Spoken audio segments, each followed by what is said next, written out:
Olá, tudo bem?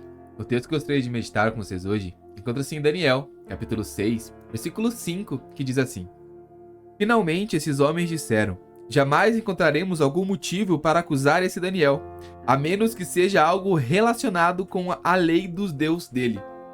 Bom, Daniel foi levado cativo, escravo à Babilônia, e ele acabou se desenvolvendo por muito tempo por lá. Daniel passou pelo reinado de Nabucodonosor, pelo seu filho Belsazar e também pelo reinado de Dário, quando esses invadiram a Babilônia e conquistaram. Daniel continua escravo lá, mas Daniel havia decidido no seu coração que ele não se contaminaria com os manjares do rei, que ele não seria dominado pela cultura dos babilônicos, mas ele continuou sendo fiel a Deus.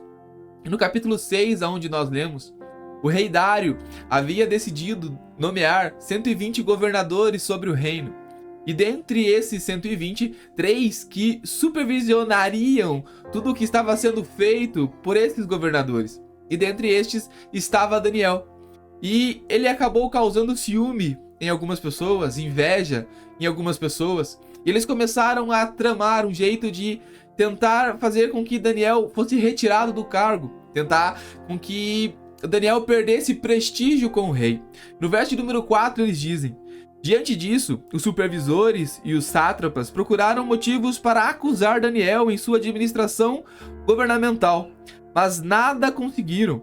Não puderam achar nele falta alguma, pois ele era fiel, não era desonesto nem negligente. Sabe, é interessante pensar que os inimigos de Daniel, aqueles que queriam o mal de Daniel, quando investigaram a vida de Daniel, não conseguiram achar nada. Não acharam nenhuma falta de caráter, não acharam nenhum desvio, não acharam nenhum jeitinho de fazer alguma coisa de maneira errada, achando que ninguém descobriria.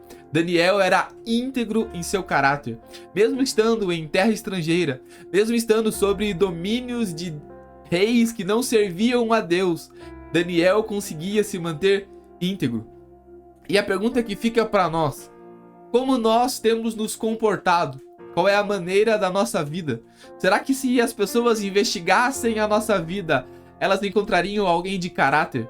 Alguém que não tem usado de desculpas para tentar esconder os seus pecados ou o seu jeitinho brasileiro?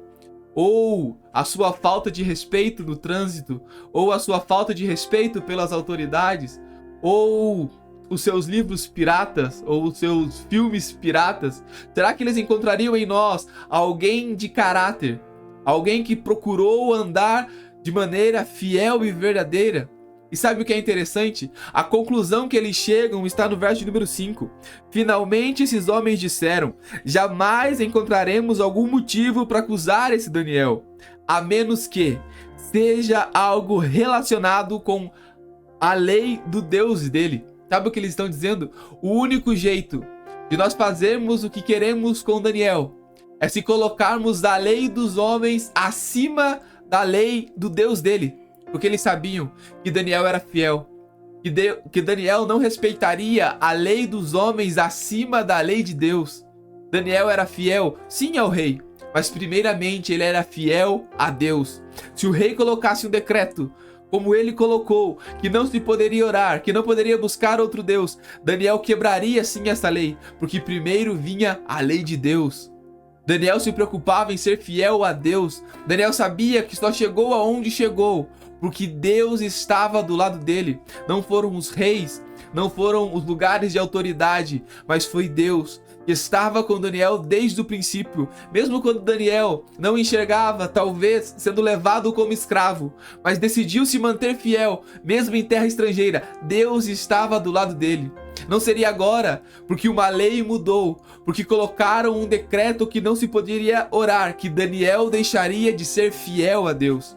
Daniel continuaria sendo fiel, e até os seus inimigos sabiam que Daniel continuaria sendo fiel a Deus, sabiam do caráter de Daniel, e por isso colocaram que não se poderia orar, convenceram o rei que não se poderia orar a outro Deus, porque sabiam que Daniel continuaria servindo e sendo fiel a Deus.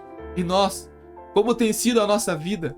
Como nós temos nos comportado? Será que nós realmente só seríamos presos Se colocassem uma lei dos homens que não poderia, se fosse colocada uma lei no Brasil que ser cristão é crime, existiria prova suficiente provando que você é um cristão para que você fosse preso? Ou será que nós passaríamos entre a multidão? Será que nós passaríamos os 30 dias sem orar e sequer faria falta? Como tem sido a nossa vida? Será que nós estamos sendo um cristão de caráter, fiel a Deus, ou nós estamos sendo levados com a multidão? Pense nisso. Que Deus te abençoe.